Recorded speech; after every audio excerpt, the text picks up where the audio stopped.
इस कार्यक्रम के पुण्यार्चक हैं गुणायतन परिवार। गुणायतन परिवार द्वारा भोपाल में बड़ी सार्थक पहल की गई है, जिसमें बच्चों को संस्कार युक्त और गुणवत्तापूर्ण शिक्षा देने का मौका मिल रहा है। ये बच्चों की व्यवस्था की गई है, जिसमें 6वीं 7वीं के बच्चे इस साल लिए जाएंगे और 11वीं 12वीं और सीए फाउंडेशन के बच्चों को यहाँ रखा जाएगा। ये मेधावी छात्रों को प्रावीण्य के आधार पर उसे प्रविष्टि मिलेगी। पूरे देश भर से प्रविष्टियाँ आएगी। प्रत्येक कक्षा में मात्र 30-30 बच्चों का ही चयन होगा और चयनित बच्चे वे होंगे जो अपनी प्रतिभा के बल पर चुने जाएंगे और उनको एक प्रकार की स्कॉलरशिप दी जाएगी। ये छात्रवृत्ति के तहत पढ़ेंगे। गुणायतन के समाज कल्याण की दिशा में एक बहुत अच्छी पहल है और ये सार्थक पहल है। इसकी शुरुआत भोपाल से हो रही है। ये भोपाल वालों के लिए बहुत गौरव का विषय है। इसके लिए गुणायतन के साथ विद्यासागर इंस्टीट्यूट और सेज और एपीटी, इन तीनों को भी मैं बहुत बहुत आशीर्वाद देता हूँ।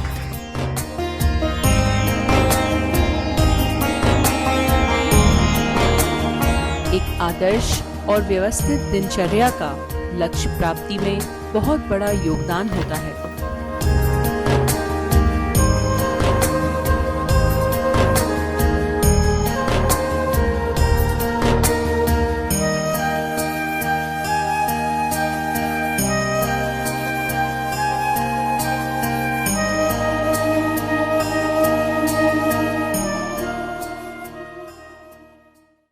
जीवन का रस लेना हो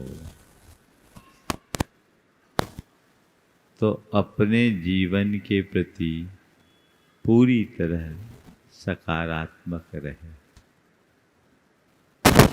जब हम सकारात्मकता की बात करते हैं तो प्रायः हमारी बात सकारात्मक सोच तक सीमित रह जाती है। लेकिन सकारात्मकता का संबंध केवल हमारे सोच तक सीमित नहीं है। हमें जीवन के हर क्षेत्र में सकारात्मक होना चाहिए और यदि हमारी सोच सकारात्मक होगी तो हमारी वाणी, हमारी बोली, हमारी भाषा, हमारा व्यवहार सब कुछ सकारात्मक होगा। हम अपने अंतर मन में झांक कर देखें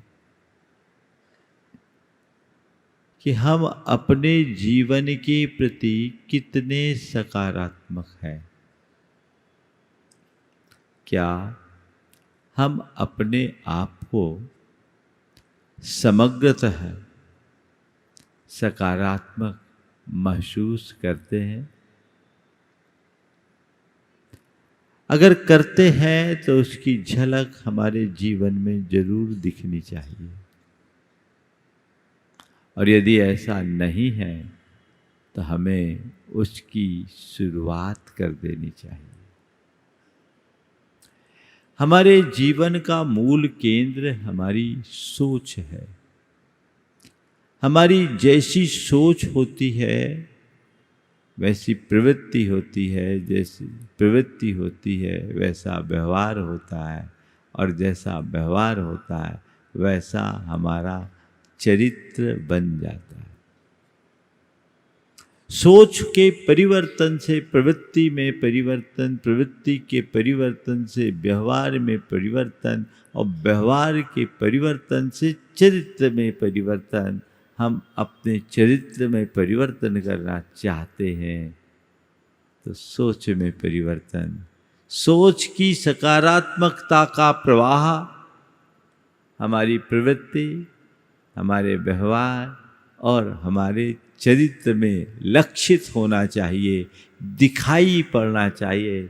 आज हमें ये जांचना है, परखना है कि हम उसमें कहाँ हैं।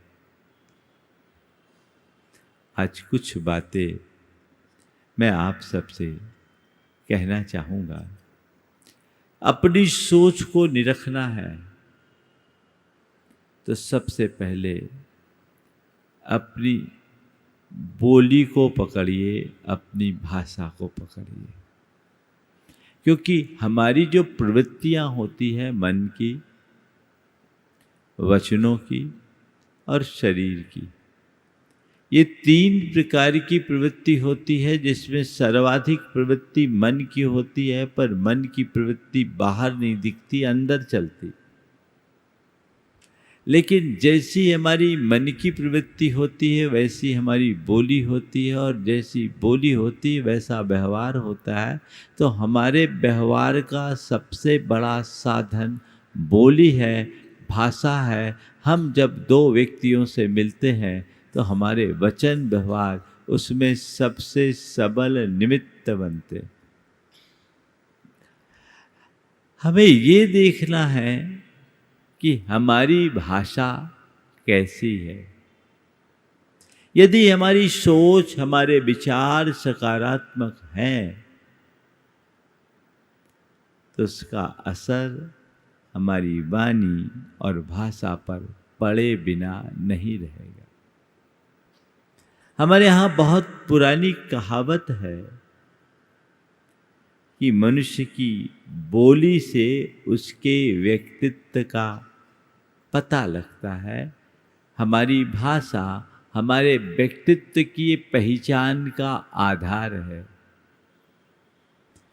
व्यक्ति की बोलचाल का स्तर कैसा है, उससे उस व्यक्ति के संपूर्ण व्यक्तित्व को आंका जा सकता है। कुरल काव्य में एक बहुत ही सार्थक बात लिखी है कि मुख से अपशब्दों का उच्चारण वैचारिक दरिद्रता का सूचक है। अगर कोई व्यक्ति अपशब्द निकाल रहा है तो ये मान करके चलना कि वो व्यक्ति अभी वैचारिक रूप से बड़ा दरिद्र है। तो मेरा कहने का आशय केवल ये है कि हमारी बोली और भाषा पर नियंत्रण होना चाहिए, और हमें देखना है कि हम अपनी भाषा के मामले में कहाँ हैं। हम सकारात्मक है या नकारात्मक। 4 तरह की भाषा है जिसे मैं नकारात्मक अंदाज में देखता हूं, उनसे बचना है। सबसे पहली बात, आदेश की भाषा। पहली क्या? आदेश परक शब्द। दूसरा, आरोप परक शब्द। तीसरा, आलोचना परक शब्द। और चौथा, अपमानजनक भाषा। आदेश परक भाषा, आरोप परक भाषा, आलोचना परक भाषा और अपमानजनक भाषा, ये 4 प्रकार की भाषा नकारात्मकता की द्योतक है। अपने अंदर झांकिए और इस चारों प्रकार की भाषा से मुक्त होने का प्रयास कीजिए। आपसे कोई व्यक्ति सीधे सीधे कहे, ये करो, वो करो, ऐसा कर लो, वैसा कर लो, यहां आओ, वहां जाओ, आपको कैसा लगेगा? हाँ, अच्छा लगेगा क्या? बैठ जाओ, अच्छा लगेगा? अगर मैं कहूं आप लोग बैठ जाएंगे तो अच्छा लगेगा, क्या हुआ? बात तो एक ही है, बात तो एक ही है, लेकिन अंतर बड़ा है। हमने बहुत पुराने पहले एक दोहा सुना था, बातें तो सब एक हैं, है कहने के ढंग। क्या बोल रहा? बातें तो सब एक हैं, है कहने के ढंग, और सिके चना अच्छे लगे नून मिर्च के संग।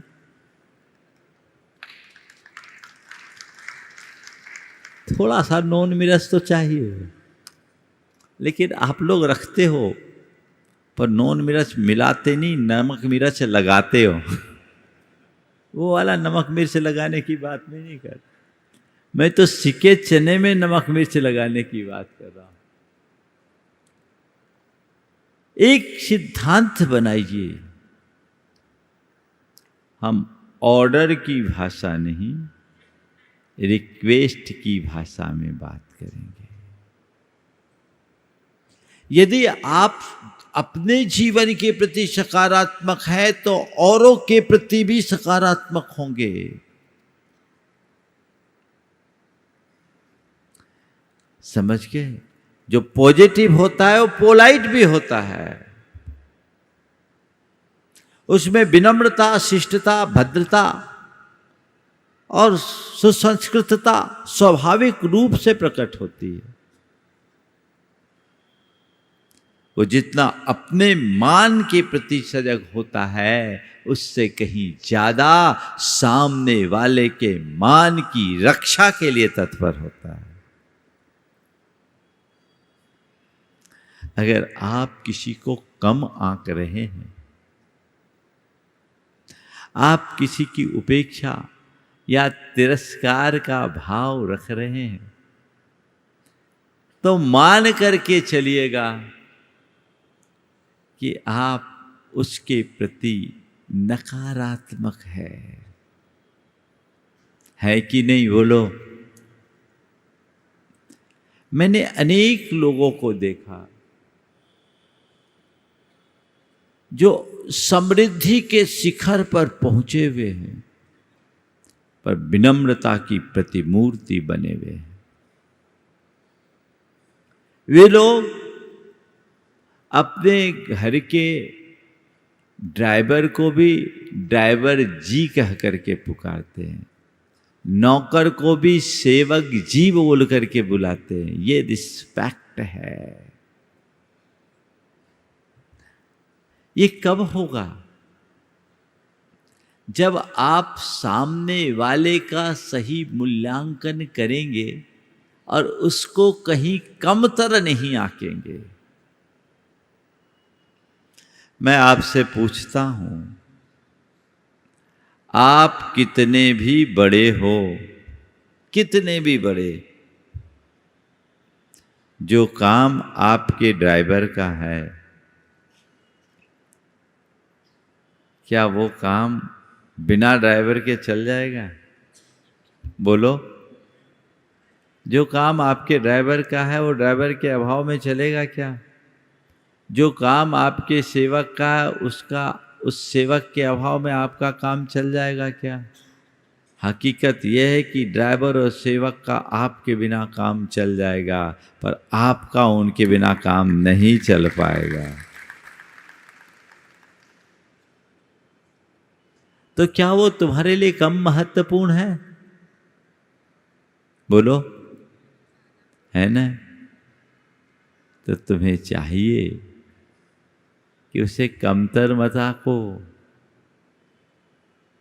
मैं केवल ड्राइवर और सेवक की बात नहीं कर रहा हूं। घर परिवार में जितने भी सदस्य हैं, चाहे वो बड़े हों या छोटे, अगर अपने व्यक्तित्व को निखारना चाहते हैं तो आज से एक अभ्यास शुरू कीजिए कि मैं आदेश परक वचनों से बचूंगा। हमारे गुरुदेव की ये बड़ी विशेषता थी। वो इतने महान, जिनकी हर आदेश के लिए हम लोग हर पल उत्कंठित और लालायित रहते कि वो कुछ तो कहे, कुछ तो कहे। पर वो कभी आदेशात्मक शब्दों का प्रयोग हम लोगों से नहीं करते। हमने उनकी भाषा को बहुत निकटता से निरखा। ऐसा कर लो तो अच्छा है, ऐसा कर सकते हो। एक महान आत्मा की यही पहचान है, जिसका व्यक्तित्व गहरा होता है, उसके हर व्यवहार में विनम्रता होती है, और जिसका व्यक्तित्व उथला होता है, उसके हर व्यवहार में अक्खड़पन दिखता है। व्यक्तित्व को गहरा बनाना है तो उन गुणों को आत्मसात करना है। गुरुदेव जब हम लोगों को व्याकरण पढ़ाते थे तो व्याकरण में 2 शब्द आते हैं, आदेश और आगम। आगम और आदेश, 2 वर्णों के बीच में कोई अक्षर को जोड़ देना, ये आगम कहलाता है। लेकिन किसी की शकल बदल देना आदेश। ई को ए बना देना, ए को आय बना देना, ओ को आओ बना देना, औ बना देना, शत्रुवत आदेश है। गुरुदेव जब हम लोग पढ़ाते थे, जब हम लोग ब्रह्मचारी थे, तब की बात करें, वो कहते थे देखो आगम मित्र की तरह, आदेश शत्रु है, इसलिए आदेश परख वचनों से बचो।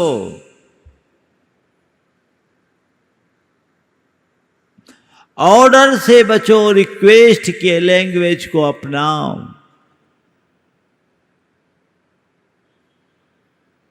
आप कर सकते हैं,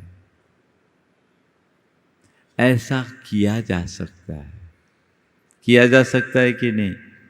हाँ, कर पाएंगे? बोलो, कब से? हाँ, अभी से। बहुत सुंदर। प्रैक्टिस में लीजिए, प्रैक्टिस में लीजिए, आनंद आएगा।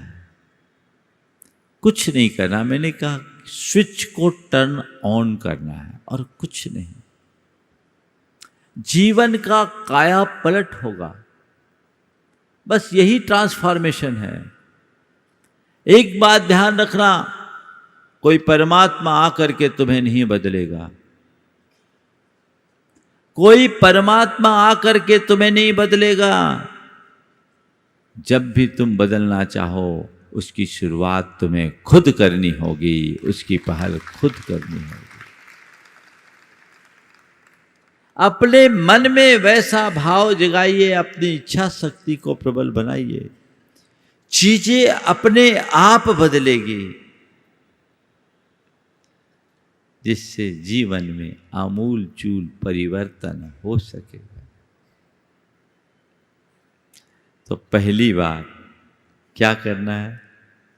आदेश परक वचनों से बचना है यथासंभव। मुझे मालूम है पुरानी आदत एक दिन में नहीं बदलती, लेकिन धीरे धीरे धीरे धीरे यदि आप थोड़े से जागरूक होंगे तो आप बच सकते हैं।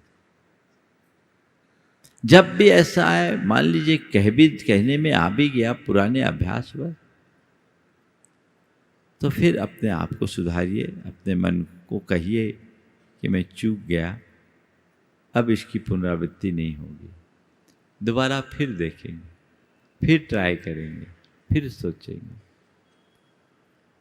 अभ्यास से इसमें आप पूरी तरह निपुण और निष्णात हो सकते हैं। कुछ लोगों की भाषा एकदम पुलिसिया होती है, अबे तबे, और पता नहीं किस तरह की, उस सबसे बचना चाहिए। हल्कापन कभी मत लाइए। अगर आपके विचार गहरे होंगे तो भाषा भी गंभीर होगी। इस बात को सदैव स्मरण में रखिए। दूसरी बात, आरोप परक भाषा से बचिए। आरोप, किसी पर चार्ज मत लगाइए। आप थोड़ा देखिए, बहुत जल्दी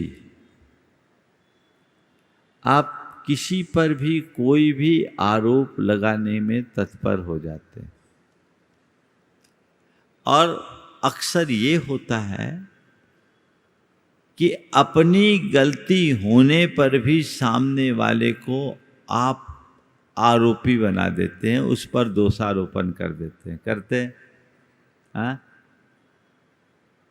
ये हमारी अहंकार की परिणति है जो नकारात्मक है। अपनी गलती को स्वीकार करने में संकोच न करें, और किसी की गलती पर सीधा सीधा उसे कटघरे में खड़े करने से बचे, उस पर सीधा आरोप न लगाएं। कई बार जिस कार्य के लिए हम सामने वाले को दोषी मान लेते हैं या दोषी ठहरा देते हैं, वो व्यक्ति हमें दोषी दिखता है लेकिन दोषी होता नहीं। दोषी दिखता है और दोषी होता नहीं, पर हम तब तक इतना सब कुछ अपने भीतर से उगल देते हैं कि सब कुछ गड़बड़ हो जाता है। उदाहरण के लिए 2-3 प्रसंग मैं आप सबके सामने रखूंगा, जिसमें सामने वाला हमें गलत दिख रहा है पर गलत नहीं। गलत दिख रहा है और वो गलत नहीं है।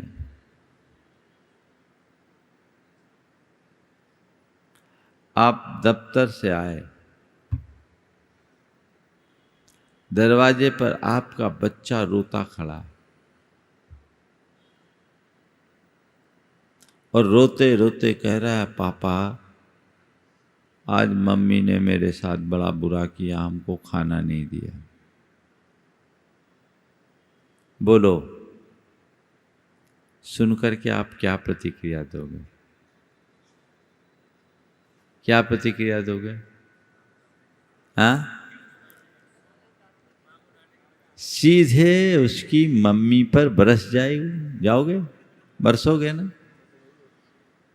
महाराज कह रहे आजकल इतनी हिम्मत नहीं, पर मैं एक उदाहरण दे रहा हूं, अक्सर होता है। आप बरस पड़ोगे। चलो दूसरा उदाहरण दे देता हूं, महाराज ने दिशा बदल दी।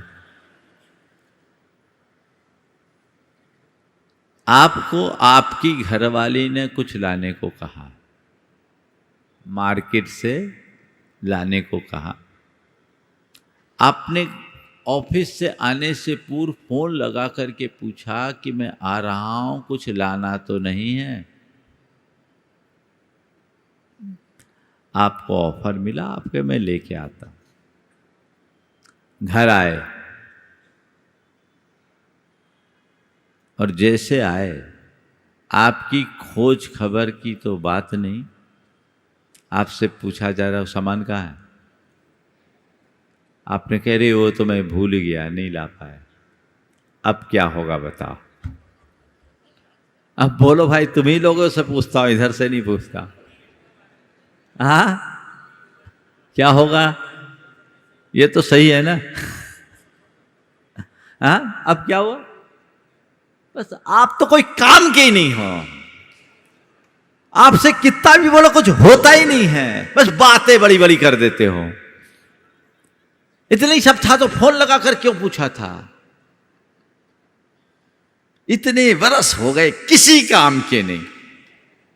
बोलो, कुछ ऐसा ही झेलना पड़ेगा। हाँ, कुछ ऐसा ही ना। अब सवाल ये है कि आप तो बरस गई, पर पहले पूछा क्या सामने वाले से कि क्यों नहीं लाए? सामने वाला कह रहा है कि मुझे सुनो तो सही, मैं लाना चाह रहा था, बाजार में गया, दुकान में गया, जो चीज मुझे चाहिए थी वो स्टॉक में ही नहीं था, अब कैसे लाता? अब बोलो, ऐसा हो सकता है कि नहीं? हाँ, हो सकता है। हम लाना चाहे ला नहीं पाए, लेकिन आपने तो आरोप लगा दिया कि आप किसी काम के नहीं हो। ये बात अलग है, अभी तक वही काम आया है, जिंदगी से वही काम में आया और आगे भी वही आएगा, लेकिन आपने तो तमगा लगा दिया सो लगा दिया। क्यों? आप लोगों की स्थिति तो एकदम भरे हुए स्टेन गन की तरह होती है, फट फट एकदम लोडेड रहती है, एक कुछ हुआ फायर। क्या है ये? असमग्र चिंतन का परिणाम है, ये नकारात्मकता है। यदि उस समय आप सामने वाले से ये पूछने की जगह कि क्यों नहीं लाए, इसकी जगह ऐसे पूछते सामान ले आए क्या, अंतर होगा? तब सामने वालों को अपनी बात कहने का अवसर भी मिलेगा, और जब उसकी बात सुनोगे तो आपका दिमाग भी ठंडा रहेगा। लेकिन जब एकदम से आप बरस पड़ोगे तो मामला बिगड़ेगा कि नहीं बिगड़ेगा? हाँ, बिगड़ेगा। बहुत गड़बड़ हो जाता है कई बार तो इन कारणों से छोटी छोटी बातें बड़ा विकृत रूप धारण कर लेती। किसी पर आरोप लगाने से पहले 100 बार सोचिए, वो दोषी है या दोषी दिख रहा है, पहले ये टटोलिए। सामने वाले को सुने बिना किसी पर कोई धारणा न बनाए।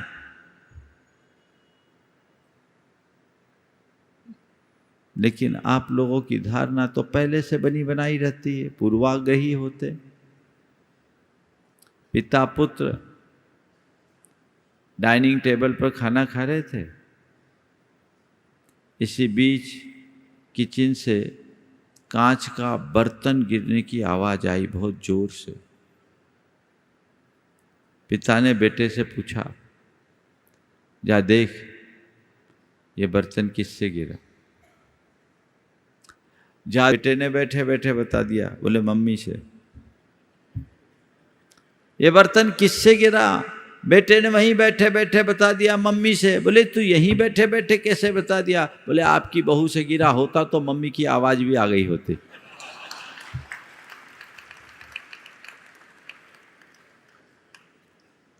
ये जो हमारा पूर्वाग्रह युक्त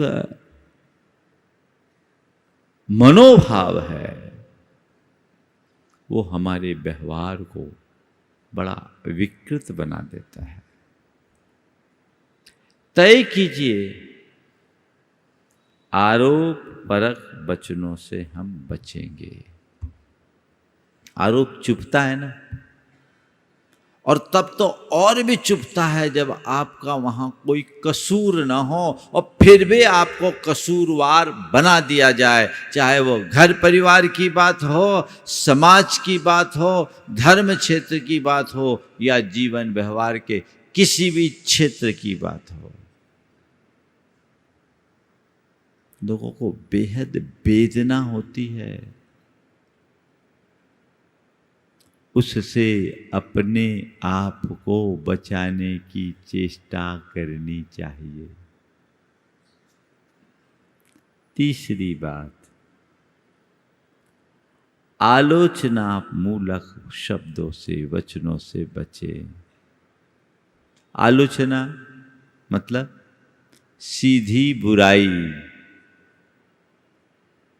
उसमें तो आप लोगों को मास्टरी है ना? हाँ, इंदौर वाले को नहीं होगी, मान लो ऐसा। हाँ, मान लेता हूं, ये प्रवचन में इंदौर वालों को थोड़ी सुना रहा हूं, है ना? आप सब दूध के धुले हो और भगवान आप सबको दूध का धुला बना दे, है ना? और आप चिंता मत करना, आपको दूध का धुला बना के मैं दूध की थैया नहीं बना रहा हूं। अपनी असलियत का एहसास हर मनुष्य को करना चाहिए। किसी की कोई कमी हो जाए, आप सीधे सीधे उसकी आलोचना करोगे तो उसे चुभेगी, पर उसके गुणों को देखते हुए धीरे धीरे उसकी कमियों का एहसास कर दे तो बातें पचेगी, रुचिकर बनेगी। सीधे सीधे अच्छा नहीं लगता। आप तरीके से बात कीजिए।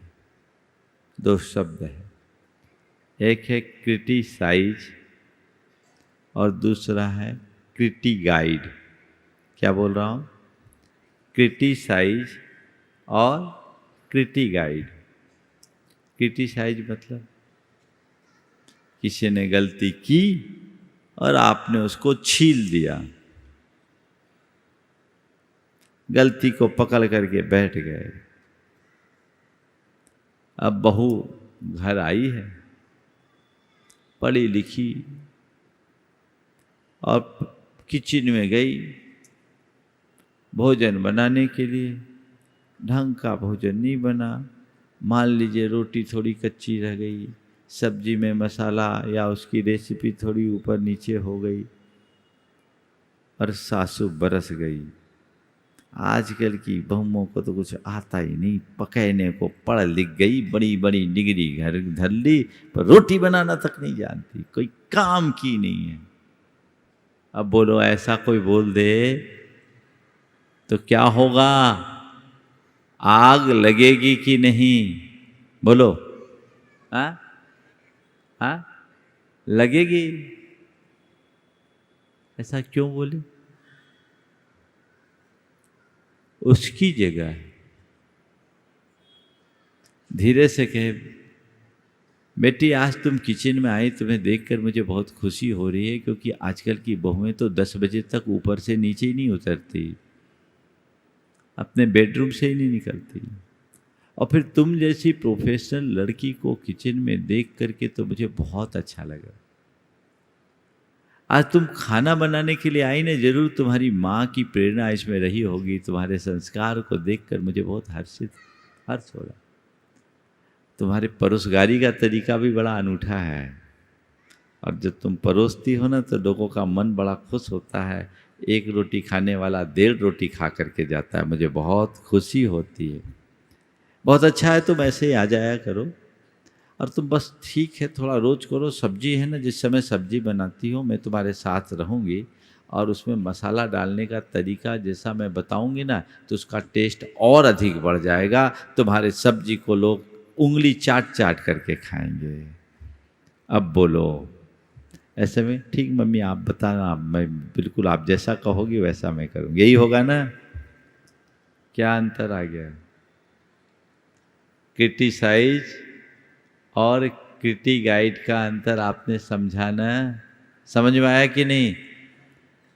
अब आप बताओ, आप लोग क्या करते हो? क्रिटिसाइज क्या करते आए अभी तक? बोला, थोड़ा जोर से बोलो। अब क्या करोगे? हर क्षेत्र में, घर का तो मैंने एक उदाहरण दिया। आपके दफ्तर में कोई आदमी काम करता है लेकिन अभी पूरे तरह से नहीं समझता, यदि आपने उसके अच्छाइयों को उभार कर उसकी कमियों का एहसास कराना ही किटी गाइड है। अब मैं प्रवचन शुरू करूं और शुरू से बोलना शुरू कर दूं। आप लोग प्रवचन में इतने सालों से सुनते आए हो, लेकिन आज तक आप लोगों को अकल नहीं आई। बेतरतीब बैठते हो, जो जहां आता वहां बैठ जाते हैं। कोई न आने का सलीका न जाने का सलीका। क्या तुम लोग प्रवचन सुनाओगे? तुम लोग प्रवचन सुनने के लायक ही नहीं हो। ये मंगलाचरण यदि मैं कर दूं तो दूसरे दिन आओगे क्या? बोलो। पर चिंता मत करो, मैं ऐसा बोलता नहीं।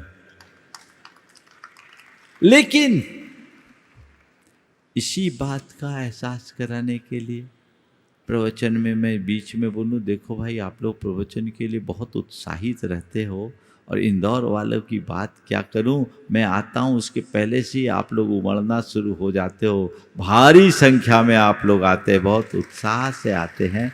लेकिन मैं देखता हूं कि कुछ लोग हैं ना, जो जितने उत्साह से आते हैं, आखिरी के 1-2 मिनट में वो उतनी अधीर हो जाते, थोड़ा जल्दी उठना शुरू कर देते हैं। मालूम कहाँ जाना है। गुणायतन परिवार द्वारा भोपाल में बड़ी सार्थक पहल की गई है, जिसमें बच्चों को संस्कार युक्त और गुणवत्तापूर्ण शिक्षा देने का मौका मिल रहा है। ये बच्चों की व्यवस्था की गई है, जिसमें 6वीं 7वीं के बच्चे इस साल लिए जाएंगे और 11वीं 12वीं और सीए फाउंडेशन के बच्चों को यहाँ रखा जाएगा। ये मेधावी छात्रों को प्रावीण्य के आधार पर उसे प्रविष्टि मिलेगी। पूरे देश भर से प्रविष्टियाँ आएगी। प्रत्येक कक्षा में मात्र 30-30 बच्चों का ही चयन होगा और चयनित बच्चे वे होंगे जो अपनी प्रतिभा के बल पर चुने जाएंगे और उनको एक प्रकार की स्कॉलरशिप दी जाएगी। ये छात्रवृत्ति के तहत पढ़ेंगे। गुणायतन के समाज कल्याण की दिशा में एक बहुत अच्छी पहल है और ये सार्थक पहल है। इसकी शुरुआत भोपाल से हो रही है। ये भोपाल वालों के लिए बहुत गौरव का विषय है। इसके लिए गुणायतन के साथ विद्यासागर इंस्टीट्यूट और सेज और एपीटी, इन तीनों को भी मैं बहुत बहुत आशीर्वाद देता हूँ।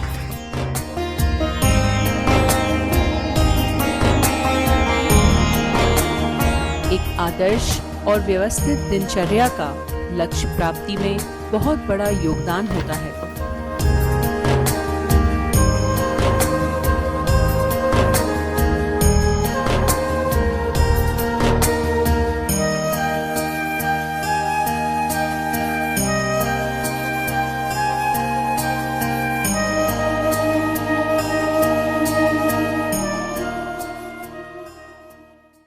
इस कार्यक्रम के पुण्यार्जक थे गुणायतन परिवार।